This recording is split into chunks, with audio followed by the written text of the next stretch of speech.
"This is the last gift I'll ever give you," my husband said, pushing divorce papers at me. "I've decided to marry someone else, so thanks for being a money machine until now." The man I had been with for many years turned out to be a terrible person. This is the story of how I got my revenge. My name is Jessica, and I'm turning 50 this year. Tomorrow is special because I'll finally finish paying off a big debt.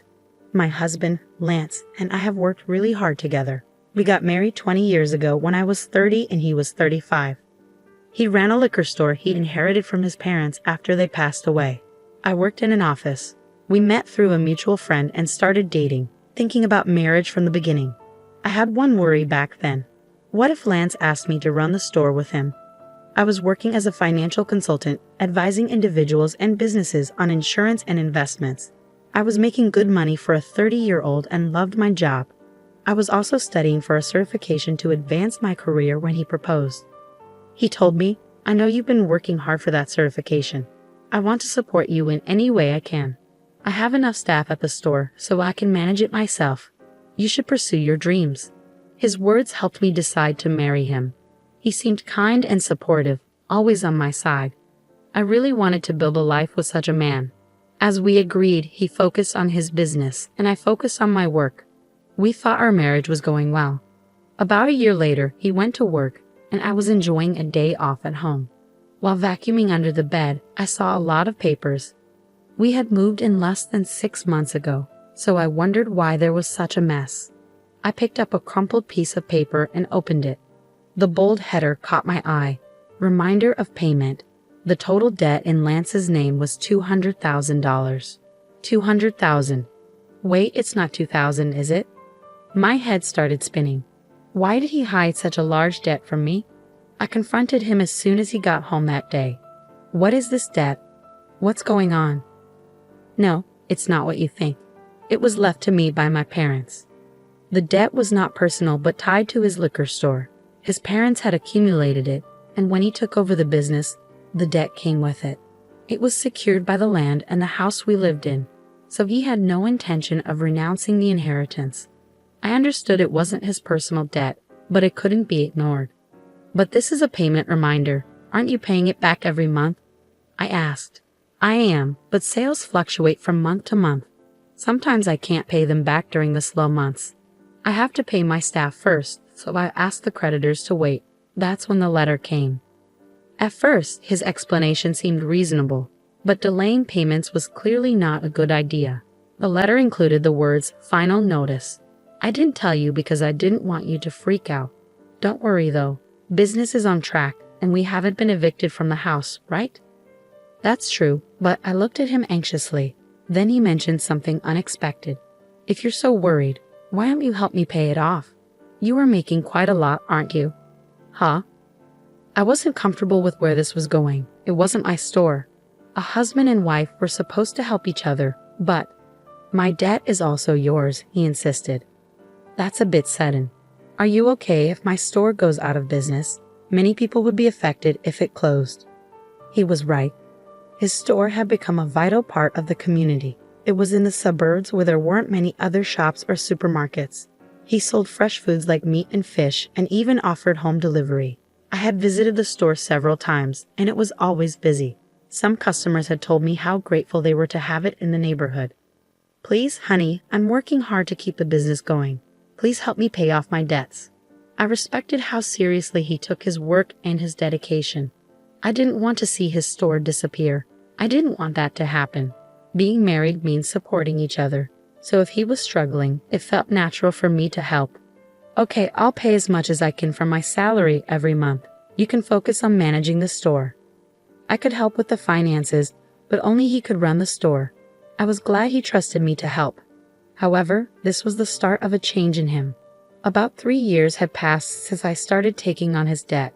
He often came home late. "What were you doing until this late? Were you drinking?"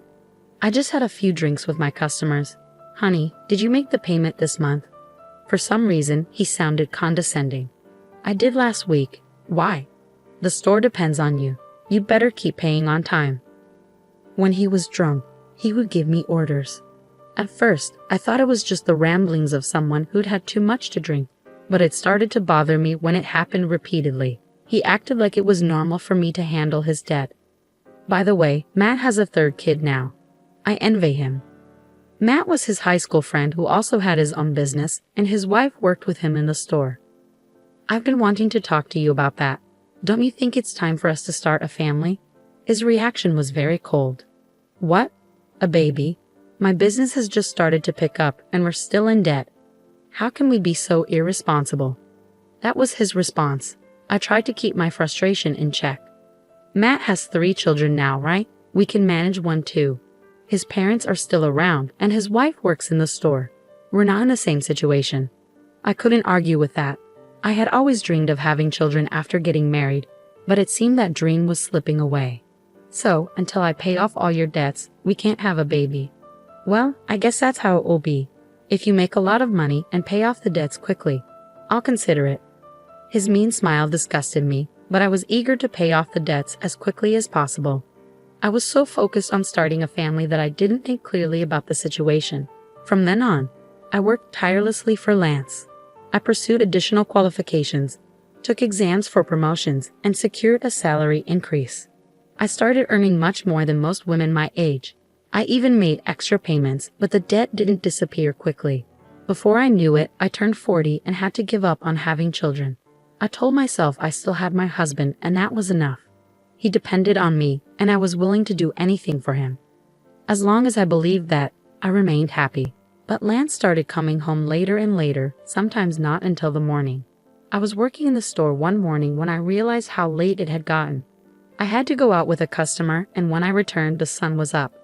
Seeing Lance working so hard to keep the store going made me feel like I had to do my best as a wife too. We were in this together, working toward a better future.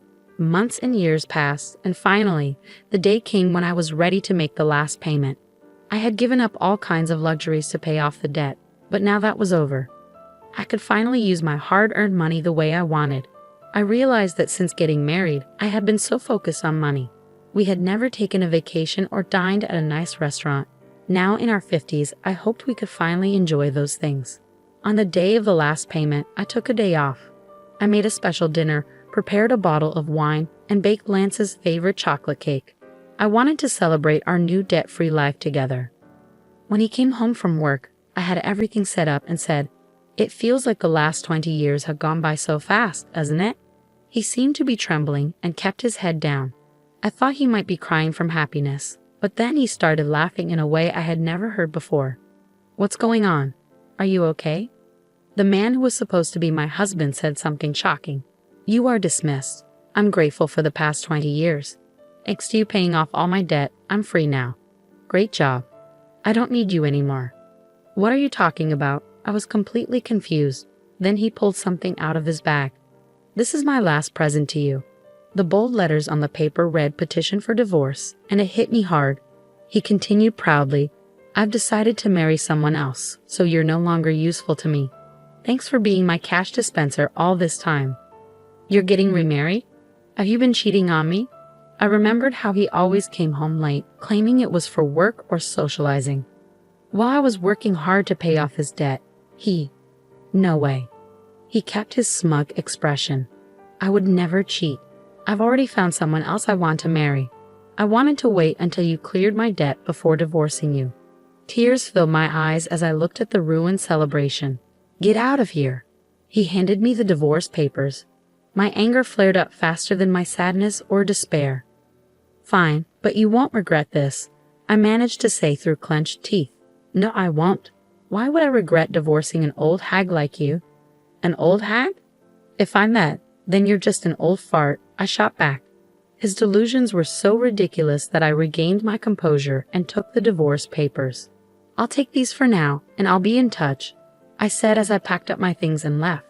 It was shocking how easily 20 years of marriage had come to an end. Alone, I finally let the tears of emptiness and frustration flow.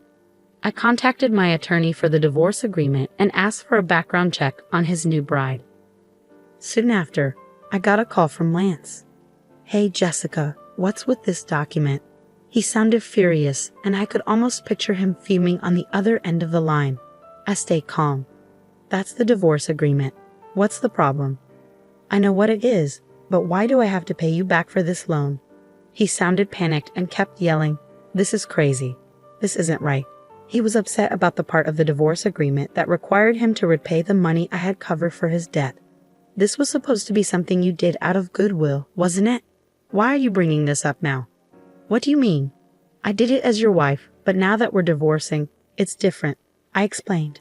Then the regret you mentioned is, he finally understood.